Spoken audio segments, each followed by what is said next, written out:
Hey, yo, it's your boy Coach Q. We here at the cool down once again with my boy Dmoney, Yeah. D Edwards. You feel me, man? It's been what 3 years now. We rocking. How long we been going? Yeah, about 3-4 years. 3-4 years now. Yeah. Man, I want to jump into your journey, man. So you started off at Howard Payne, Yeah.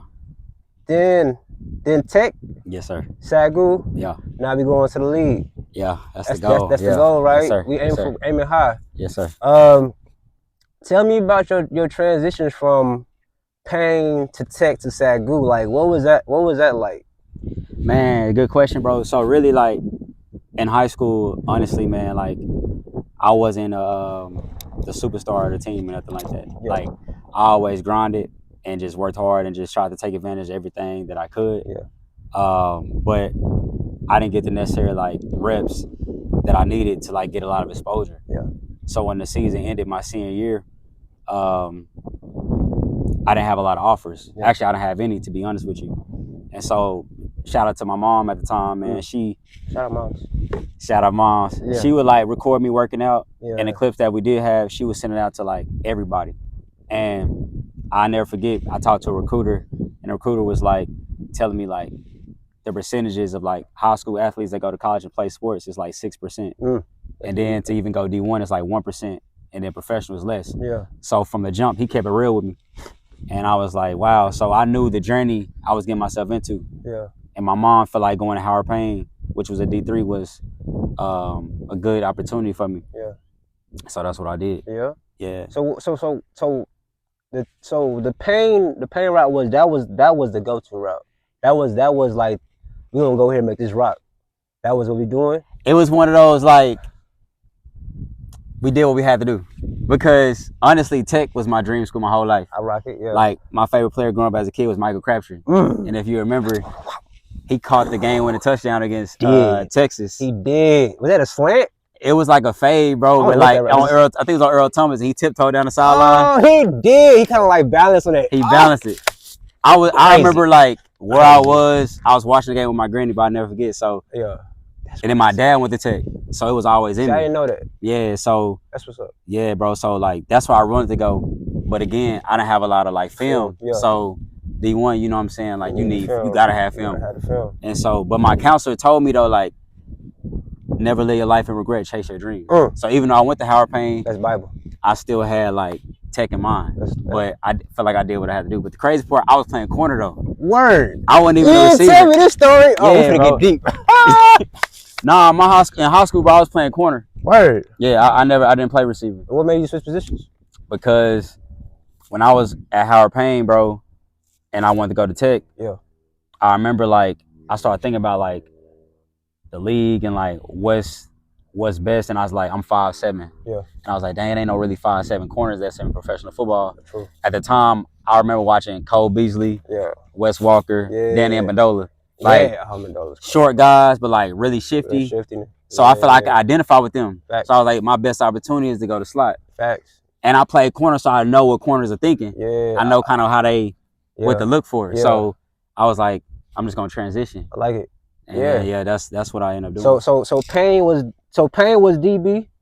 Payne was DB. And then Tech was receiver. Tech was receiver. So then from Tech we went to Sagu. Yeah. Wait, let's go back to Tech real quick. So you at Tech you finished, right? You graduated, or you I got my degree from Tech. But the crazy part about that was I had walked on. Yeah. So I wasn't on scholarship. Okay. So Kingsbury was there at the time. Oh, yeah, he was, yeah. And this was like, it was crazy because when I walked on, it was at a position I had never played, because I had never played receiver. Yeah, okay, because it was new. It was new. DB before. Yeah. So all I did, fam, was like, I just remember like just worked on routes all the time. All the time. Routes, to the point where it became like second nature. Yeah. Like, I felt comfortable. And so then like the trial was in February, and I was like, and why not? Yeah. I'm gonna go for it. You know what I'm saying? Yeah. And so I went to the tryout. It was early in the morning in the indoor facility. Yeah. Kingsbury was at the tryout. Oh. And then offensive coordinator at the time was there too. Yeah. With a clipboard. So at the time we going through the route tree and stuff, and I never forget I ran like a 10-yard stop. Yeah. The OC was like, I want to see that again. So he made me get in front of all the receivers, bro. Ooh. Ran it again.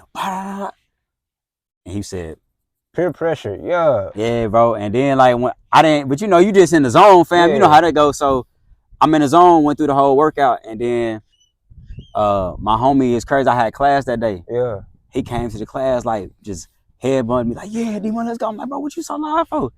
He said, no, you made the team. I was like, what? Yeah. He knew before me. Oh man. I was like, dang, bro. And I just remember like calling my sister and just breaking down crying because I had thought about my journey before that. Yeah. Because again, bro, like I wanted to start my high school team. I didn't play a lot. Yeah. And I got caught up in the business of sports that you know about. I was told certain things, promised certain things that they didn't deliver on. Facts. So as a result, I was like, dang. So my route was longer, Yeah. but I was still able to go D1. Yeah.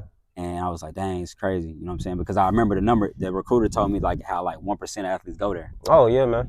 So I was like, you know, at the time you like grinding, so you ain't really think about what you did. But when I step back and reflect, I'm like, dang, I'm 5'6", 5'7", and made a team that at a position I never played before. Hey bro. Hey bro. So it was like really like I feel like it was just God. I was about to say that too. Hey bro, God will take you somewhere you ain't never been before. That you're not supposed to be. Yeah, nah, for real. You're not supposed to be 5'7" at a slot. But you change the narrative. Yeah. You feel me? And you don't know who was watching you. Nah, it's you real. Don't know. They might have never tell you. But somebody was watching you like, oh, he 5'7" that slot. I can play that slot position, that position too. And it's crazy because the same thing with me, bro. Like, you might have heard of his name before. It's a dude named Jakeem Grant. He played at Tech. He did. And now he ended up in the league for a little bit. He played for Miami, and I think he played for Cleveland. He was return man too. Return man. Yeah. He was 5'6", and the crazy part about him was I used to watch his highlights a lot. Yeah. He was so cold, and he was like one of the coldest receivers at Tech ever. So he was shifty. He came in a little bit one day, and I remember like looking at him like, dang, that's Jakeem Grant. Yeah. Like not starstruck, but like, dang, like that's really NFL receiver. You know what I'm saying? That's my height. Yeah. I feel like, dang, if you could do it, you know what I'm saying? So somebody watching. And I worked out in front of him for the first time. Yeah. And like when he said, he was like, bro, you nice. To hear that from him, that gave me all the confidence. Cause I'm like, bro, he identified he in the league. He know what it look like. He telling me I'm nice. And yeah, bro. So it's always been a grind. Yeah, man. Your journey different, but your testimony gonna be crazy at the end of your journey. Yeah. Not saying you when you die or anything, but like when you hang with your cliques and you're like, hey man, ball is ball, I'm good. Yeah. Looking back on it, you're gonna be satisfied with it because you might have changed somebody else's opinion on playing football or playing a slot position at their height. Yeah. You know. So Payne, Tech, from Tech, SAGU. Yeah. How was that transition from Tech to SAGU? What was that about? It was really like at the time I had graduated. Yeah. And you know, like when you graduate, you either get drafted or you go undrafted or you gotta take a different route. So I still had eligibility. So at the time I had my own apartment. And this coach I knew, I started kind of like talking to SAGU or whatever. Yeah. He reached out to me, was like, hey, I'm the receiver coach for SAGU. Yeah. He said, come down to this workout. So I was like, all right. Yeah. So went to the workout, did my thing, and he was like, I could tell that you played D1. So off the muscle, he like acknowledging my skill set. And so from there, they was already finna start fall camp. Word. So I wasn't even like, I came late. So you wasn't even on the team? I wasn't even on the team because I was literally living life out of college. You feel me? Like, I graduated, got my own apartment. Now I'm working. Yeah, you life. So this is life, and so life be life. And so when he reached out to me, it was literally right before like they had fall camp. So I'm kind of like, boom, you know what I'm saying? And then that's how SAGU had came about. Yeah. So did you enjoy your time at SAGU compared to Tech? Like I know it was a 1 year thing at SAGU, right? Did you enjoy that 1 year at SAGU more than the Tech experience? Nah, cause Tech was where my heart was, bro. Like, I feel you. Like Tech was my dream school, and then that's where I met like my lifelong homies. You know what I'm saying? Like one of my homies, I was literally one of his groomsmen at his wedding. Like, so Tech is where all my memories was. Yeah. SAGU was strictly just a business decision. I feel you. But like that's honestly what I wish.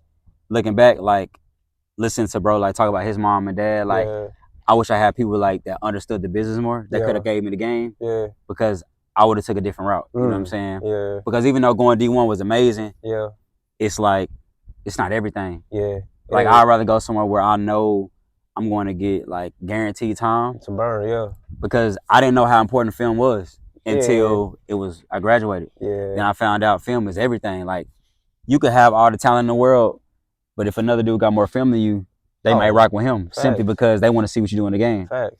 And that's kind of been my journey right now, which is why it's been kind of a little tough. But at the same time, everything happened for a reason. Yeah, bro.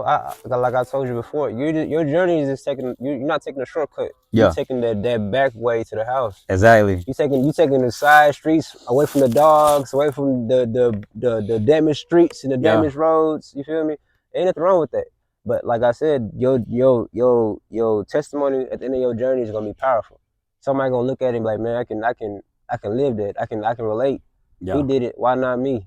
He didn't make it to the NFL like he wanted to, but he got there. You know, he didn't make it to the NFL. He went to the rental league or USFL league. Was it USFL? You got XFL. I think they even merged. They did, right? So it's a lot of opportunities now that you can still make. But I tell you the biggest thing, bro. Like I had experience at Exos. Yeah. It's a gym in Frisco. Jamar Chase, Ezekiel Elliott, like known players. They go to that gym. Yeah. So when I went there, it was this dude named I think Kevin Smith. He played for Ohio State. Okay. They called him like the best deep threat ever. And another dude named George. He played in the league, played for the Bengals for like a decade, made $31 million. So I got to the gym, and these dudes that's already in the NFL. Yeah. And I'm working out with them, and like to hear them like compliment my game and acknowledge my route running and stuff. Yeah. To me, that felt like I'm hearing from the best athletes in the world. Yeah. Regardless if I make it or not. The 1%.